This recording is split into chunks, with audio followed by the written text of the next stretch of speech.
Was it an easy transition going from physical to online with your current clients? Like, did you keep most of your current clients when you went from physical to online, or did you have to kind of like reinvent yourself a little bit more? Because it's quite different for, at least when I was doing done for you with a client, moving them to done with you is a little bit of a different relationship.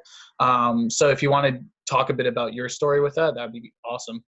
Yeah, no, that's a great question. I kept some of my in-person clients, but as you said, it's very different, those two services. So some people need to have the appointment at the gym Monday, Wednesday, Friday at 9 a.m. in order to work out, right? And for those people, in-person training is the only thing that works.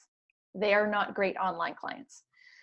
Whereas someone who has a crazy schedule, I've got a lot of shift workers, someone who doesn't want to be tied down to a schedule, but still wants accountability. Those are the people who do really well with online coaching. So I kept maybe 20% of my clients.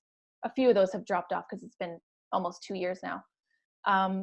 But everyone else was new because they're looking specifically for the online thing.